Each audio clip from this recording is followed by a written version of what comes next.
दोस्तों, चीन और पाकिस्तान के बीच चल रही जुगलबंदी किसी से छिपी नहीं है।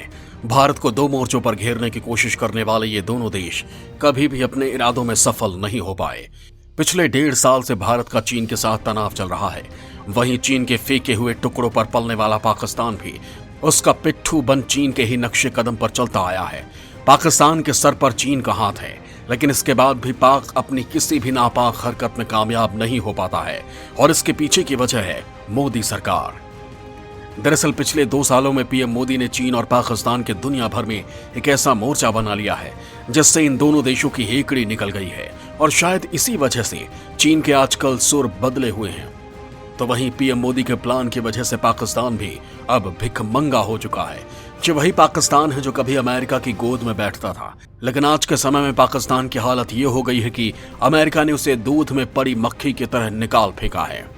और इसके पीछे की वजह भी पीएम मोदी ही है, क्योंकि पीएम ने दुनिया को बता दिया है कि चीन और पाकिस्तान किस तरह से अपने पड़ोसियों के खिलाफ साजिश रचते हैं।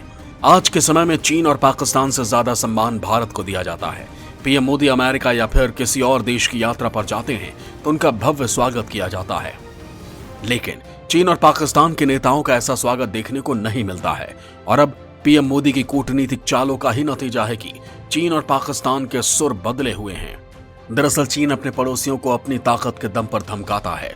दक्षिण पूर्व एशिया में फिलीपींस जैसे देशों में चीन अक्सर अपनी धाक जमाता है, लेकिन पीएम मोदी ने फिलीपींस को ऐसा गुरु मंत्र दिया है कि एक छोटा सा देश भी अब चीन को आंखें दिखाने लगा है।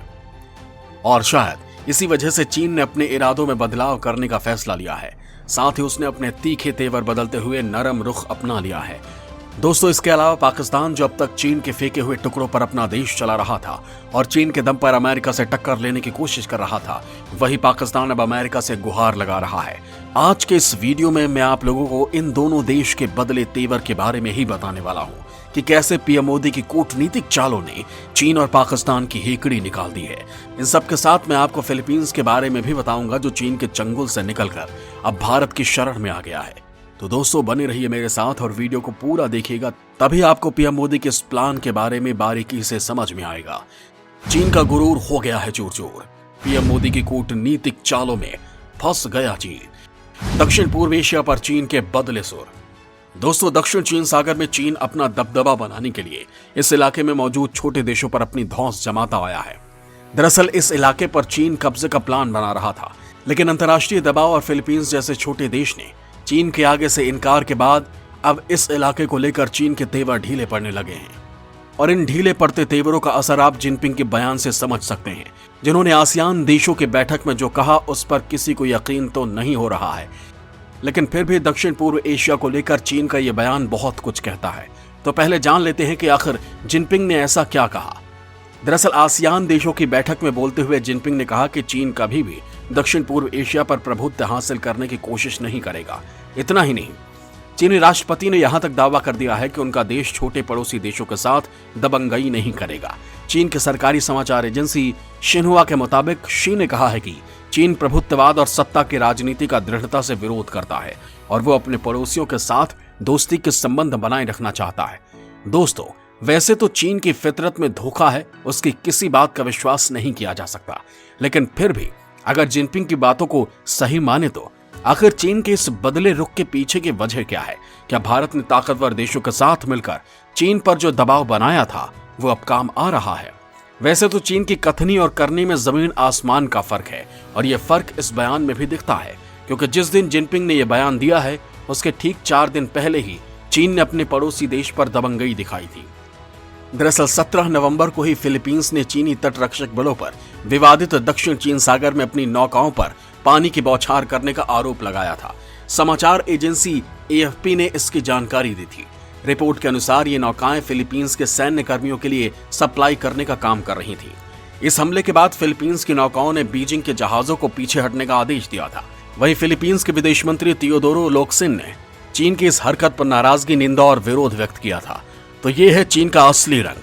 अब इस घटना के ठीक 4 दिन बाद जिनपिंग के मन में ऐसा क्या बदल गया जो उन्होंने अचानक ही ये फैसला कर लिया कि वो अपने पड़ोसी देशों पर दबंगई नहीं करेगा।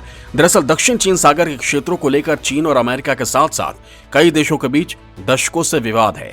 यह विवाद समुद्री क्षेत्र पर अधिकार और संप्रभुता को लेकर है। इसमें पारासेल और स्प्रेटली आइलैंड शामिल है।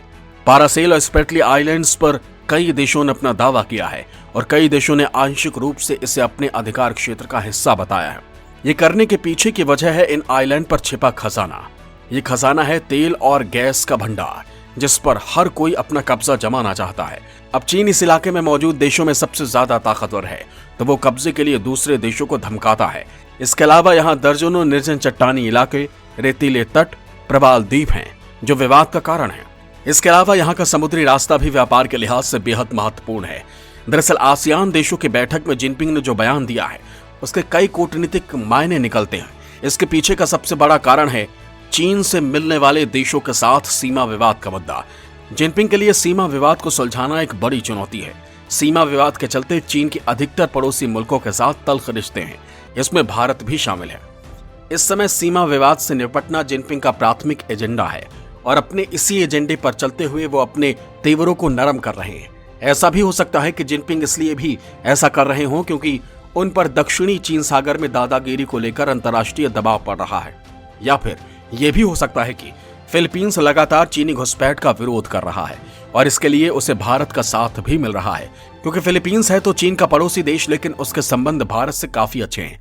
दोस्तों, भारत और फिलीपींस की दोस्ती को आप इस बात से भी समझ सकते हैं कि इस बार छठ पूजा की धूम फिलीपींस में भी दिखाई दी। फिलीपींस में करीब 1.5 लाख भारतीय रहते हैं, लेकिन 2020 तक किसी ने भी इस देश में छठ नहीं मनाया था। लेकिन इस बार आम आदमी से लेकर वीवीआईपी लोगों तक ने लोक आस्था का महापर्व छठ मनाया था। पीएम मोदी पिछले 2 सालों से चीन की चालबाजियों को दुनिया के सामने उजागर कर रहे हैं और पीएम मोदी की इसी कूटनीति का नतीजा अब दिखने भी लगा है, जो चीन के लिए एक बड़ा झटका माना जा रहा है। दरअसल ब्रिटेन की मेजबानी में अगले महीने होने वाले G7 की बैठक में दक्षिण पूर्वी एशियाई राष्ट्रों का संगठन यानी आसियान के सदस्यों को भी आमंत्रित किया गया है। G7 दुनिया के 7 सबसे बड़ी अर्थव्यवस्था वाला देशों का समूह है। माना जा रहा है कि इस बैठक में चीन को घेरने का प्लान तैयार किया जा सकता है। दरअसल दक्षिण चीन सागर के मुद्दे पर अमेरिका और ब्रिटेन एशिया में चीन को घेरने की कोशिश में जुटे हुए हैं। चीन का लगभग सभी आसियान सदस्य देशों के साथ विवाद है। एक दिन पहले ही चीनी राष्ट्रपति शी जिनपिंग ने सफाई देते हुए कहा था कि चीन का इरादा दक्षिण पूर्व एशिया पर वर्चस्व कायम करने का नहीं है, लेकिन इसके बावजूद भी चीनी सेना लगातार आक्रामक कार्रवाइयों को जारी रखे हुए हैं।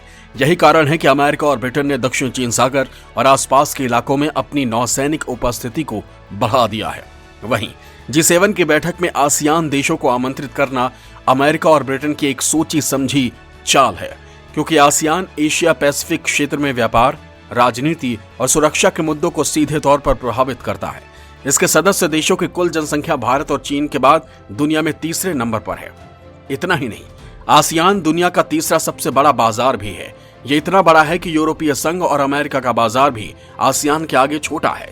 इसकी अर्थव्यवस्था एशिया में तीसरी और विश्व में 6ठे नंबर पर है। निवेश को लेकर आसियान वैश्विक स्तर पर चौथा सबसे बड़ा लोकप्रिय क्षेत्र है।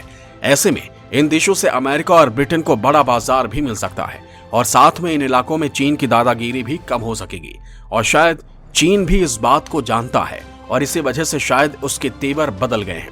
हालांकि तेवर केवल चीन के ही नहीं बदले हैं, बल्कि उसके पाले हुए पिट्ठू पाकिस्तान भी आजकल अमेरिका के सामने गिड़गिड़ा रहा है। दोस्तों, वीडियो में आगे मैं आप लोगों को पाकिस्तान के इसी बदले हुए रुख के बारे में बताने वाला हूं। अमेरिका के आगे गिड़गिड़ाया पाकिस्तान, अमेरिका से संबंध सुधारने की कोशिश में आतंकिस्तान। दोस्तों, जब पाकिस्तान ने चीन की गोद में बैठना शुरू किया है, तब से अमेरिका ने पाकिस्तान के पिछवाड़े में ऐसी लात मारी है कि उससे रह रहकर दर्द उठ रहा है। चीन से दोस्ती कर पाकिस्तान को फेंके हुए टुकड़े जरूर मिल जाते हैं, लेकिन अमेरिका से दोस्ती तोड़ पाकिस्तान ने अपना बड़ा नुकसान किया है। हालांकि अब पाकिस्तान को अमेरिका से नाता तोड़ने का नुकसान समझ आ रहा है और इसी वजह से अब दोस्ती को फिर से बढ़ाने के लिए छटपटा रहा है।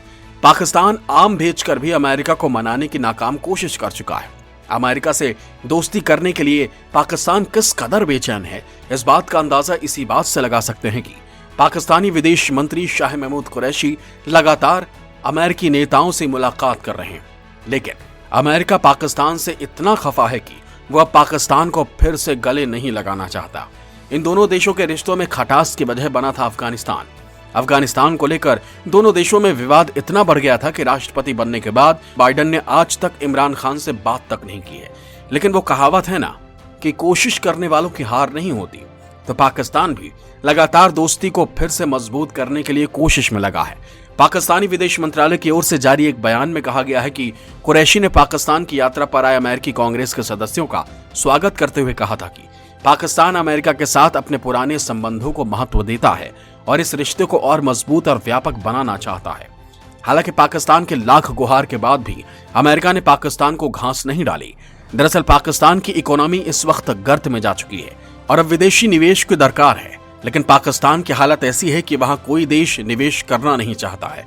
खुद चीन भी पाकिस्तान में निवेश करके पछता रहा है। ऐसे में कैसे कोई देश पाकिस्तान में निवेश कर अपना बंटाधार कर ले।